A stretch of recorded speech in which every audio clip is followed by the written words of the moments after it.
राष्ट्रीय शैक्षिक अनुसंधान और प्रशिक्षण परिषद के केंद्रीय शैक्षिक प्रौद्योगिकी संस्थान द्वारा प्रस्तुत है। उमंग श्रृंखला के अंतर्गत 8 से 14 वर्ष के बच्चों हेतु मूल्य शिक्षा पर आधारित एक प्रेरक प्रसंग, विचारों की सादगी।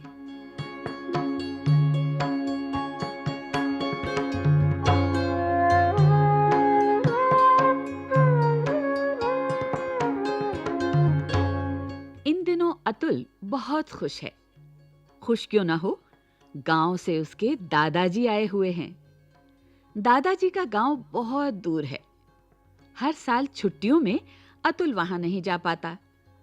दादाजी के आने से अतुल का खूब मन लग गया है। अतुल के माता-पिता दोनों नौकरी पर चले जाते हैं। वो ज्यादातर घर पर अकेला रहता है। अब वो स्कूल से आने के बाद दादाजी से खूब बातें करता है। दादाजी उसे कहानी सुनाते हैं।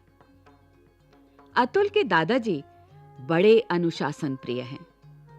सुबह सवेरे उठकर टहलने जाते हैं, व्यायाम करते हैं, सूर्य नमस्कार करते हैं, पूजा करने के बाद ही नाश्ता करते हैं।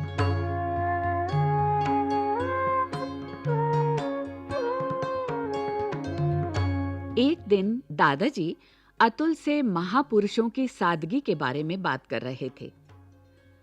सादगी से आपका क्या मतलब है दादाजी? अतुल ने पूछा। तब दादाजी ने कहा, अतुल बेटे, जो व्यक्ति बढ़ चढ़कर बातें नहीं करता, अपने पद का, पैसे का घमंड नहीं करता, वो सादगी प्रिय होता है। मैं तुम्हें एक प्रसंग सुनाता हूं। सुनाइए दादाजी। एक बार की बात है, रात के 11:30 बजे थे। ठंड के दिन थे।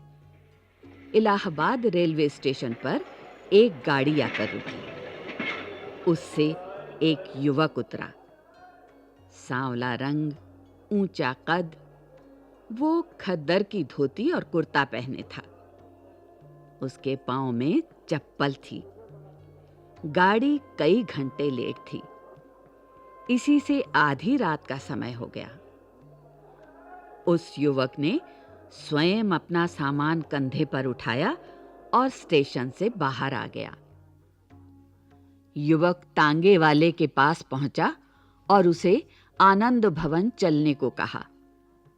तांगे वाले ने सिर से पैर तक उस युवक को देखा। तांगा आनंद भवन की ओर चल दिया। जब तांगा आनंद भवन पहुंचा, रात काफी हो चुकी थी। सभी कमरों की बत्तियां बंद थीं। युवक ने सोचा, लगता है सब सो चुके हैं। फाटक पर खड़े पहरेदार ने पूछा, किससे मिलना है? पंडित जवाहरलाल नेहरू से मिलना है, युवक ने उत्तर दिया। वो सो रहे हैं, सवेरे मिलना, कहकर पहरेदार ने युवक को गौर से देखा। उसे युवक एक अति साधारण व्यक्ति लगा।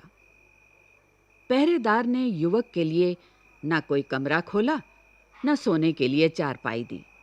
उससे कहा, आप बरामदे में बिस्तर लगाकर सो जाएं, सुबह पंडित जी से मिल लीजिएगा।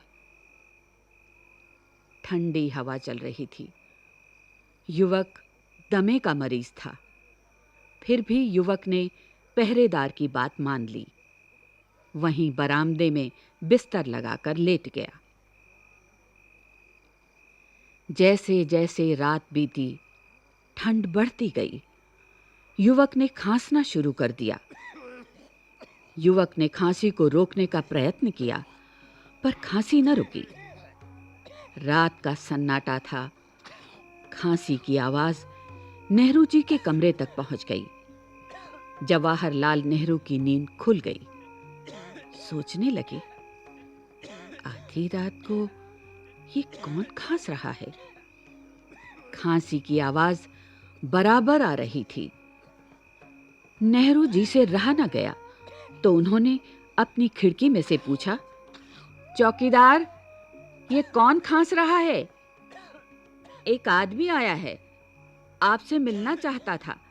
मैंने कह दिया सुबह मिलना, चौकीदार ने जवाब दिया। नेहरू जी उसी क्षण नीचे उतरकर आ गए। युवक को देखकर आश्चर्य में पड़ गए। बाबूजी, आप यहाँ इस समय? नेहरू जी ने हैरानी से कहा। गाड़ी 3 घंटे देर से पहुंची, युवक ने कहा। आप यहाँ बरामदे में क्यों लेटे हैं? नेहरू जी ने पूछा तो युवक बोला, मैंने आपको नींद से जगाना उचित नहीं समझा। नेहरू जी ने चौकीदार को डांटा कि उसने बाबूजी के लिए कमरा क्यों नहीं खोला। चौकीदार ने अपनी भूल स्वीकार की, क्षमा मांगी। नेहरू जी बाबूजी का बिस्तर उठाकर स्वयं ऊपर ले जाना चाहते थे, लेकिन युवक अपना बिस्तर स्वयं ऊपर ले जाना चाहता था। दोनों की बातचीत से मोतीलाल नेहरू भी जाग गए। वो भी नीचे आ गए।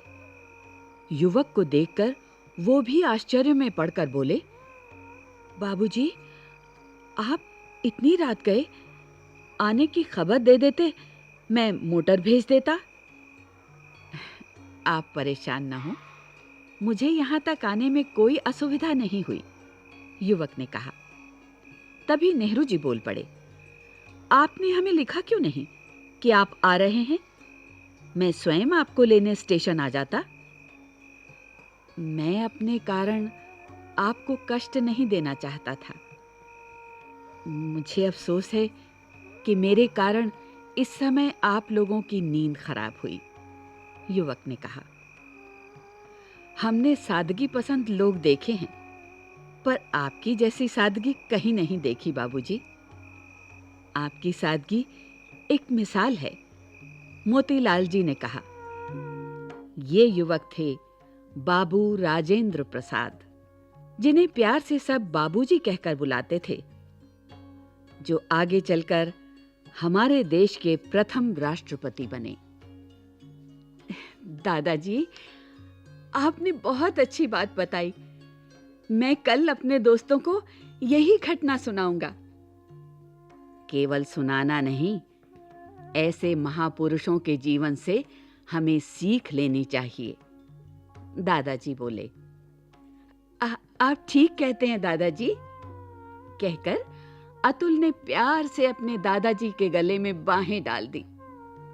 दादाजी ने उसे सीने से लगा लिया और आशीर्वाद दिया।